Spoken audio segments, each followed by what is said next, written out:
volonté. Je te donne tout mon cœur, mon sauveur.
Frères et sœurs, préparons-nous à célébrer le mystère de l'Eucharistie en reconnaissant que nous avons péché.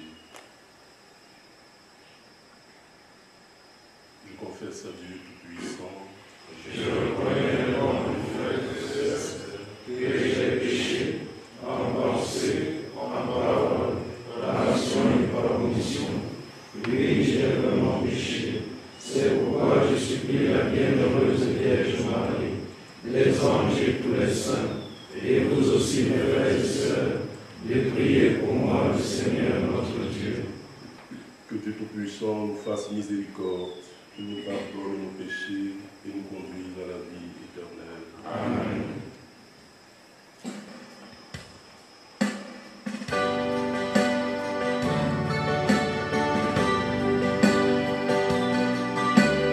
Oh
Dieu de puissance et de miséricorde, éloigne de nous dans ta bonté tout ce qui nous arrête, afin que sans aucune entrave, ni d'esprit ni de corps, nous accomplissions d'un cœur libre ce qui nous plaît.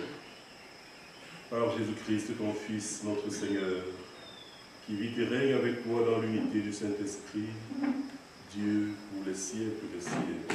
Amen.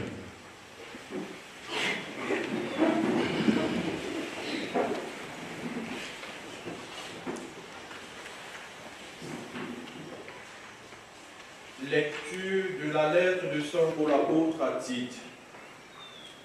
Fils bien-aimé, proclame ce qui est conforme à l'enseignement solide. Dis aux hommes âgés d'être sobres, dignes de respect, raisonnables et solides dans la foi, la charité et la persévérance.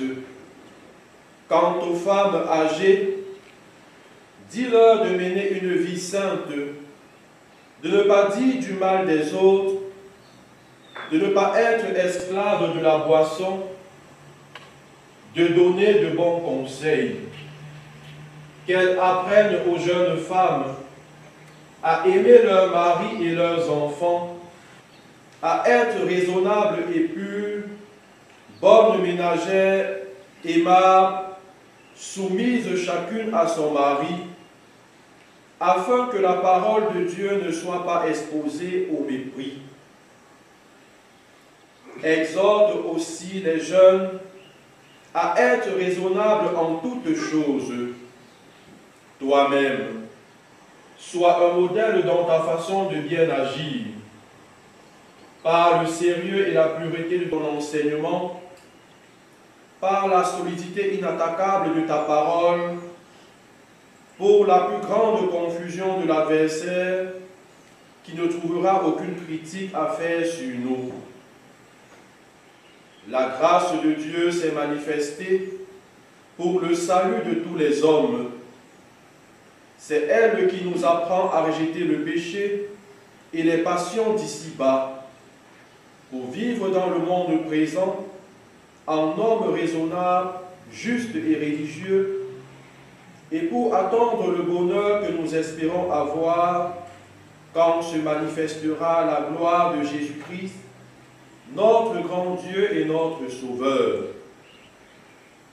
Car il s'est donné pour nous, afin de nous arracher de toutes nos fautes et de nous purifier, pour faire de nous son peuple, un peuple ardent à faire le bien. Parole du Seigneur. Nous rendons grâce à Dieu. Le salut des justes vient du Seigneur. Le salut des justes vient du Seigneur. Fais confiance au Seigneur, agis bien.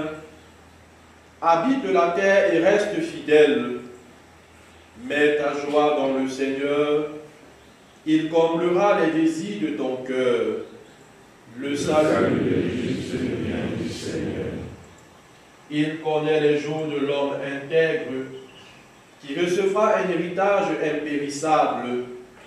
Quand le Seigneur conduit les pas de l'homme, ils sont fermes et sa marche lui plaît. Le salut des justes vient du Seigneur. Évite le mal, fais ce qui est bien, et tu auras une habitation pour toujours. Les justes posséderont la terre et toujours l'habiteront.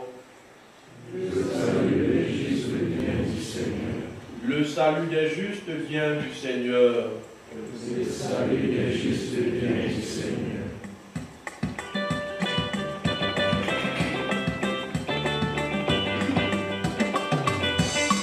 Alléluia, Alléluia, Alléluia, Alléluia.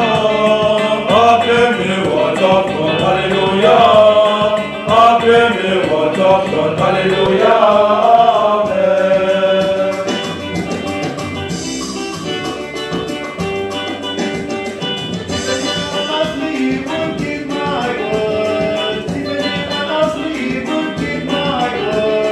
My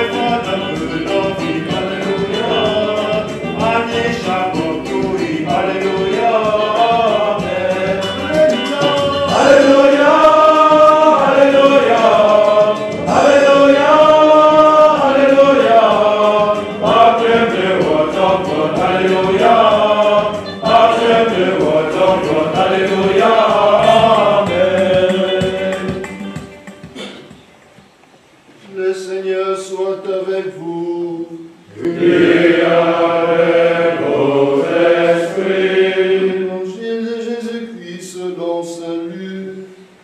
Gloire à toi, Seigneur. Jésus disait aux apôtres, lequel d'entre vous, quand son serviteur vient de labourer ou de garder des bêtes, lui dira à son retour des champs, viens vite à table. Ne lui dira-t-il pas plutôt, prépare-moi à dîner, mets-toi en tenue pour me servir, le temps que je mange et que je boive.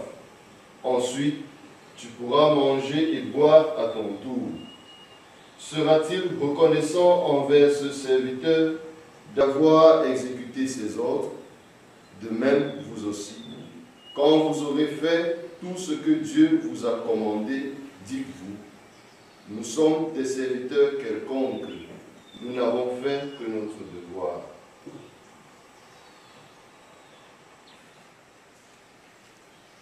Acclamons la parole de Dieu. Louange à toi, Seigneur Jésus.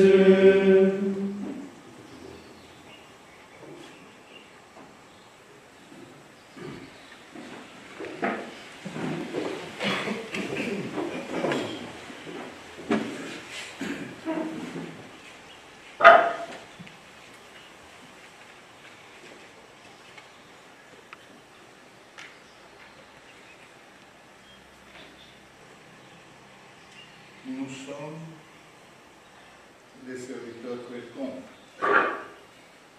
Nous n'avons fait que notre devoir.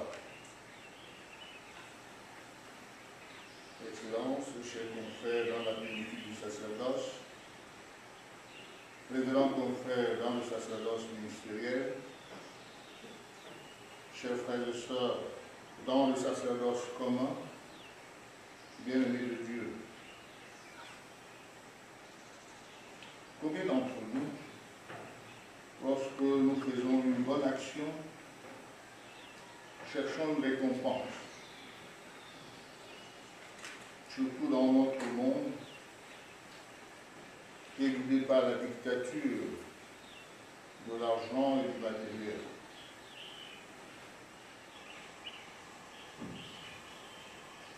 Jésus aujourd'hui nous demande de nous mettre au service de Dieu et donc au service de nos frères de manière totalement désintéressée, sans attendre nécessairement de lui la moindre gratification, la moindre récompense.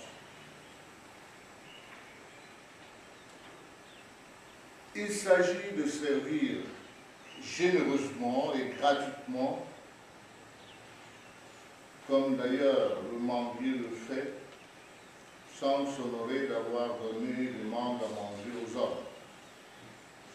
C'est son devoir d'avoir des mangues et pour nourrir les hommes. Qu'avons-nous d'ailleurs que nous n'ayons reçu et que nous n'ayons reçu de Dieu? Alors si Dieu doit nous appeler à sa table, ce n'est qu'une faveur. Comme celui qui a ce serviteur, s'il a envie de s'asseoir sur la table avec lui pour manger, ce n'est qu'un privilège. Il s'agit pour nous de rester à notre juste place, en imitant bien sûr Jésus qui s'agenouille devant l'humanité lorsqu'il lave les pieds de ses disciples, sans rien attendre. Notre premier travail, et on l'a assez répété hier, est l'annonce de la parole de Dieu. est le travail pastoral. Et combien suis-je resté triste hier de savoir que, surtout nous les prêtres, nous qui avons le sacerdoce ministériel, nous nous délectons et de laisser la responsabilité à d'autres de faire ce qui nous revient. Peut-être parce que là-bas, nous n'avons pas de gratification. Parce que ça a été lié, la gratification et le service rendu.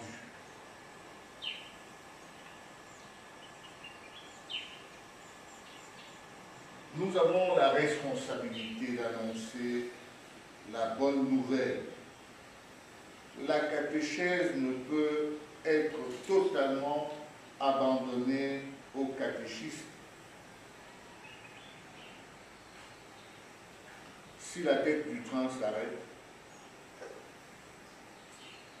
les wagons vont forcer, tout le train s'arrête. Alors nous avons la responsabilité de continuer à être les têtes du train, de continuer à travailler dans la vie du Seigneur sans rien attendre comme récompense, sans rien attendre comme gratification même de la part des hommes. Être déjà absent dans le champ pastoral est un drame. Si à cela doit s'ajouter la dilution de la parole de Dieu, c'est la catastrophe.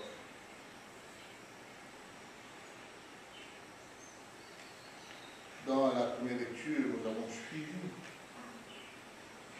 ce que demande Paul. Proclame ce qui est conforme à l'enseignement. Aujourd'hui, par peur, par conformisme, on parle des choses comme le politiquement correct. Même nos sermons, même la parole de Dieu est galvaudée. On essaie de ne blesser personne pour rester l'ami de tous.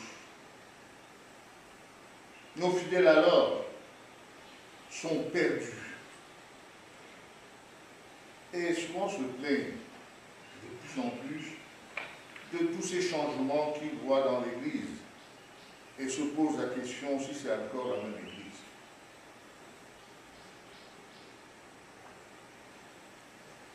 Je ne prends que pour petite preuve. La commission chargée de sillonner le pays pour expliquer aux chrétiens l'importance des changements qui ont eu dans la liturgie n'a jamais fait le tableau. Et pourtant, on en avait parlé. Pauvres chrétiens qui doivent changer sans comprendre pourquoi ils doivent changer. Alors ils se demandent si on va mieux au ciel en faisant cette formule d'aujourd'hui qu'en faisant celle d'hier.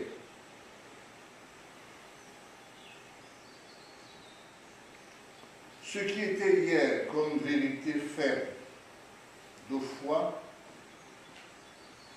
est aujourd'hui remise en question, sans ménagement, souvent par une sorte que j'appellerais ça de masturbation intellectuelle, qui ne convainc même pas les pasteurs eux-mêmes. Au début de la célébration, on a parlé du cas de la France, qui tente encore une fois, à cause de notre manque de mémoire vigilante, de perpétrer ce que moi j'appellerais de nouveau de l'esclavage, en transportant leur propre culture et en faisant un absolu, même à côté de l'évangile, la parole de Dieu et en nous obligeant de croire que c'est ça la parole de Dieu.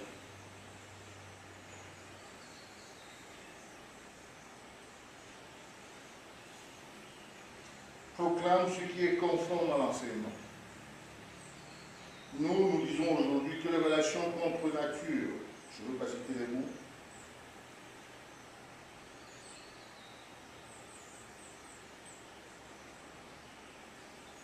ont d'éminents avocats pour que leur soient ouvertes et grandement les portes de l'Église. Et le peuple médusé nous regarde. Pendant ce temps-là, les relations naturelles, bien que quelque peu déplacées, mais qui n'ont pas empêché David et Salomon d'être de grands saints, restent hors de nos églises sans défenseurs. N'ont pas droit de citer. Et nous pensons annoncer la bonne nouvelle de manière authentique. Et quand je lis même le texte qui nous parle aujourd'hui des hommes anciens, des femmes anciennes et des jeunes, on a la structure d'une famille. La famille elle-même est continuellement bombardée et je ne sais pas si nous nous rendons compte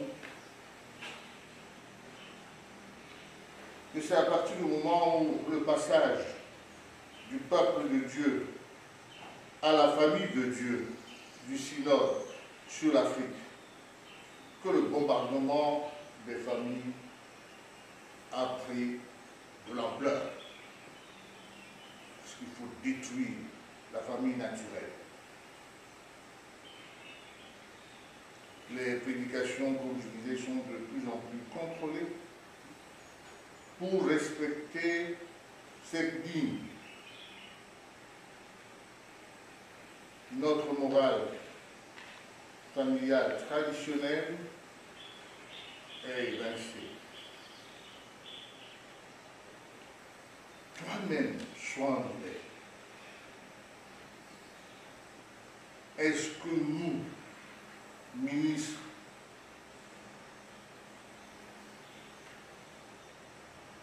de la parole de Dieu, configurés au Christ et appelés chacun de nous à rester ferme dans l'annonce de la parole, nous nous constituons comme des modèles, non seulement dans l'annonce vocale, mais dans l'annonce vécue.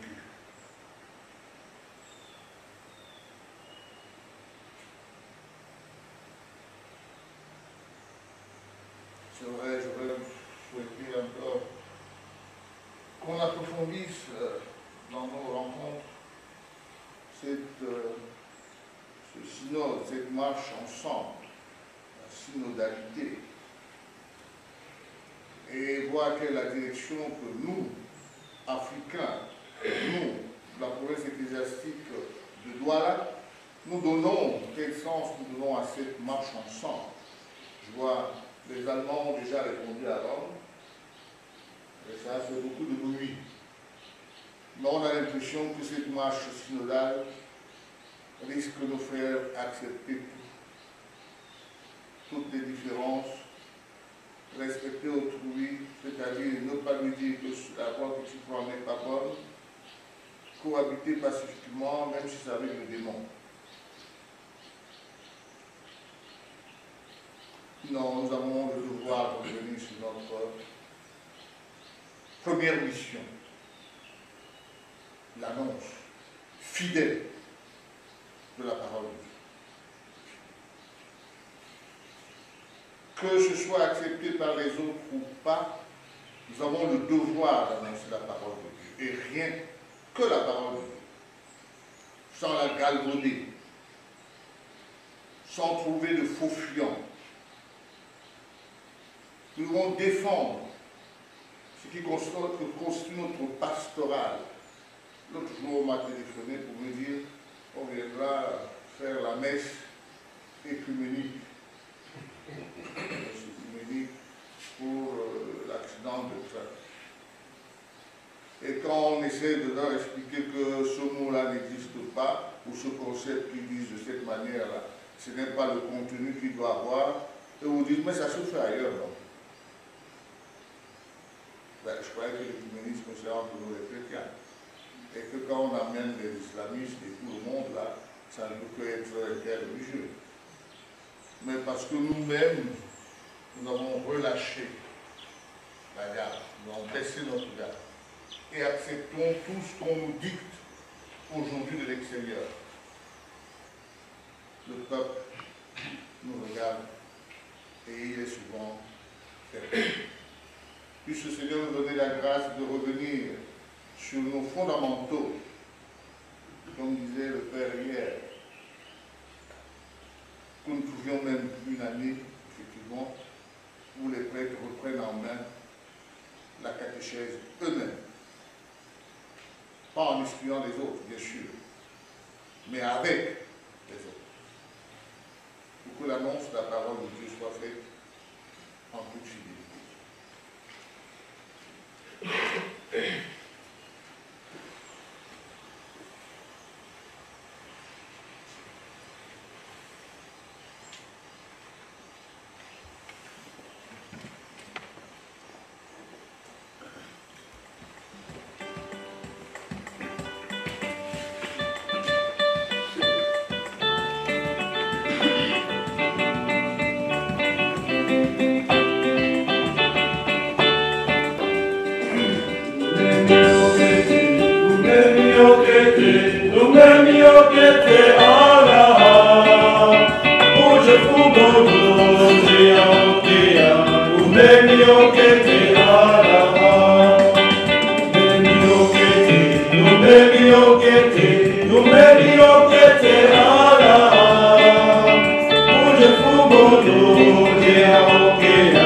Baby,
Dieu éternel et tout-puissant, dans ta bonté, tu as créé l'homme, et comme il avait mérité la condamnation, tu l'as racheté dans ta miséricorde par le Christ notre Seigneur.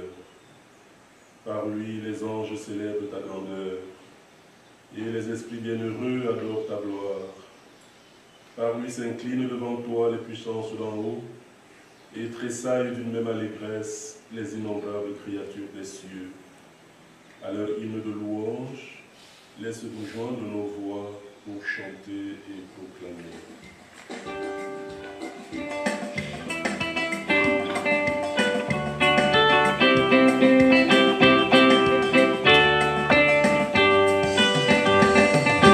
Seigneur, tu es saint, tu es vraiment saint, Hosanna dans les cieux. Seigneur, tu es saint, Seigneur, tu es saint, tu es vraiment saint, Hosanna dans les cieux. Ciel et la terre, chantez la gloire du Seigneur. Hosanna.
Il le rompit, et le donna à ses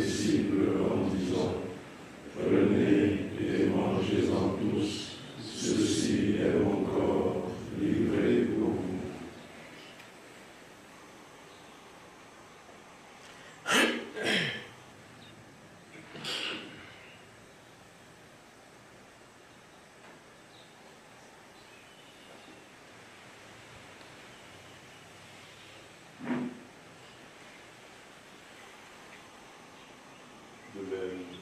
Après le repas, il prit la coupe, de nouveau il rendit grâce, et la donna à ses disciples en disant, prenez et buvez-en tous, car ceci est la coupe de mon sang, le sang de l'alliance nouvelle et éternelle, qui sera versé pour vous et pour la multitude, en rémission des péchés. Vous ferez cela en mémoire de moi.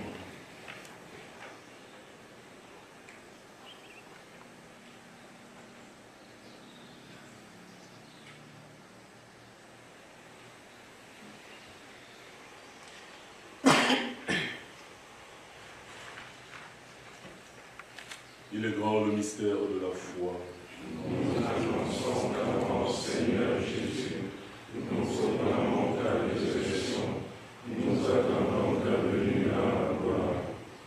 En faisant ainsi mémoire De la mort et de la résurrection de ton Fils, nous offrons Seigneur le pain de la vie et la coupe du salut, et nous te rendons grâce, car tu nous as estimés dignes de nous tenir en gloire pour te servir. Que nous te demandons, n'ayant pas au corps et au sang du Christ, nous soyons rassemblés par l'Esprit Saint dans le sacrement. Souviens-toi, Seigneur, de ton Église répandue à travers le monde. Fais-la grandir dans ta charité en union avec le pape François, notre évêque Dieudonné et tous les évêques, les prêtres et les diacres. Souviens-toi aussi de nos frères et sœurs qui se sont endormis dans l'espérance de la résurrection. Et souviens-toi dans ta miséricorde de tous les défunts. Accueille-les dans la lumière de ton visage.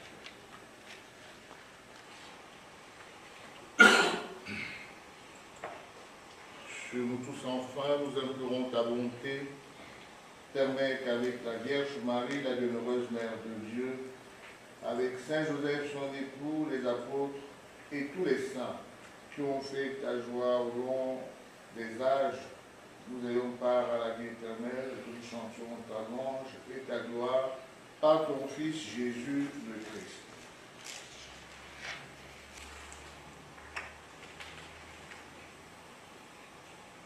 par lui, Avec lui et en lui, adorant Dieu le Père Tout-Puissant, dans l'unité du Saint-Esprit, tout honneur et toute gloire, pour les siècles des siècles.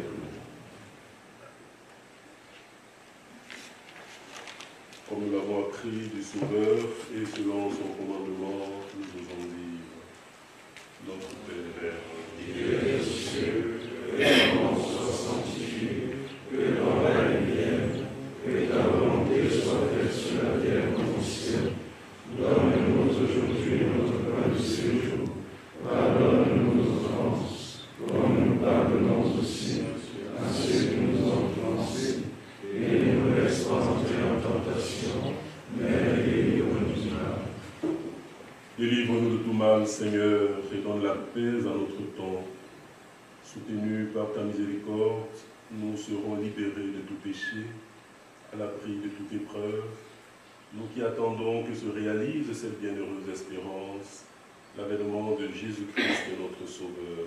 Car c'est à toi qu'appartiennent le règne, la puissance et la gloire, pour les siècles des siècles. Seigneur Jésus-Christ, tu as dit à tes apôtres, je vous laisse la paix, je vous donne ma paix. Ne regarde pas nos péchés, mais la foi de ton Église.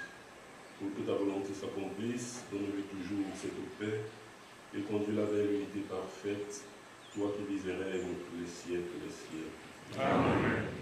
Que la paix du Seigneur soit toujours avec vous. Et avec votre esprit. Dans la charité du Christ, donnez-vous la paix.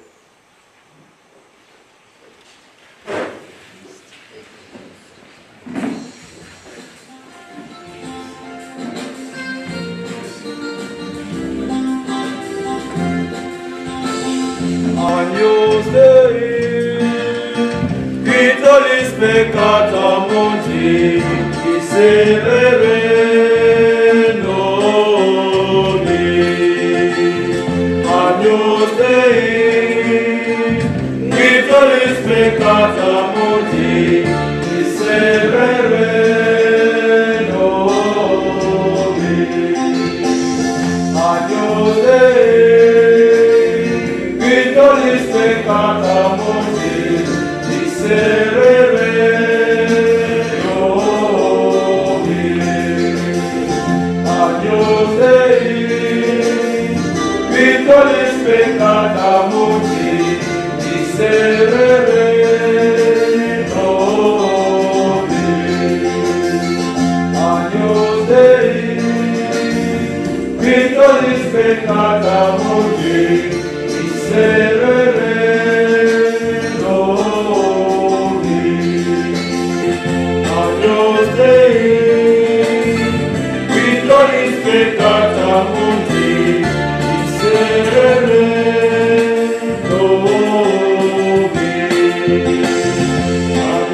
Voici l'agneau de Dieu, voici celui qui enlève les péchés du monde. Heureux les invités au repas des noces de l'agneau. Seigneur, que tu sois béni de te recevoir, mais seulement une parole qui se guérit.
Every day we come to pray.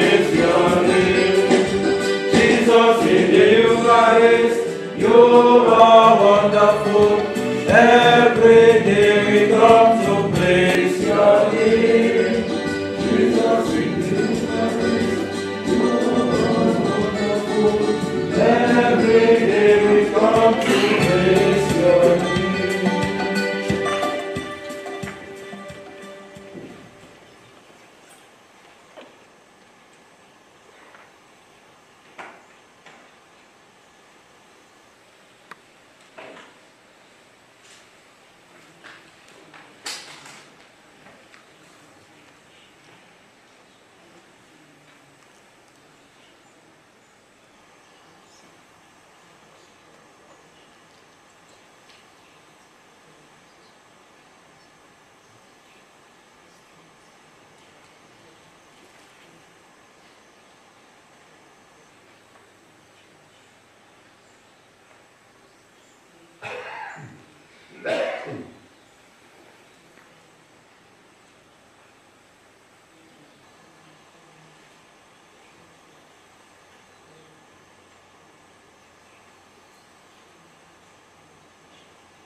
Fortifié par le don très saint que tu nous as fait, Seigneur, nous te rendons grâce et nous implorons ta bonté.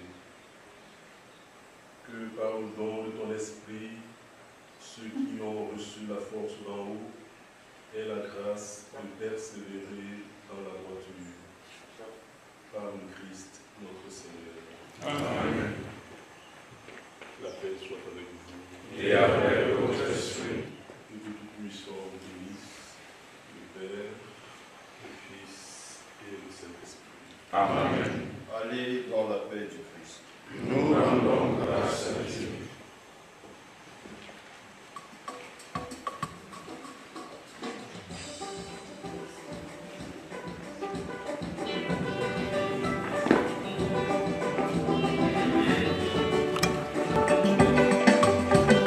Bepombo Yahweh, Bepombo Shale, Bepombo Lo, Melale Fosé, Oh Bepombo Lo, Bepombo Yahweh, Bepombo Shale, Bepombo Lo, Melale Fosé, Beode Jamela, Melale Fosé, Shale Jamela, Melale Fosé. Bepombolo, Melale Fosé, oh Bepombolo, Bepombolo Yahweh, Bepombo Shale, Bepombolo, Melale Fosé, oh Bepombolo, Bepombo Yahweh, Bepombo Shale, Bepombolo, Melale Fosé. Melale Fosé, Shaya Jamela, Melale Fosé, Melale Fosé, Bepombo, Melale Fosé, oh Bepombo, Bepombo Yahweh, Bepombo Shale, Bepombo, Melale Fosé.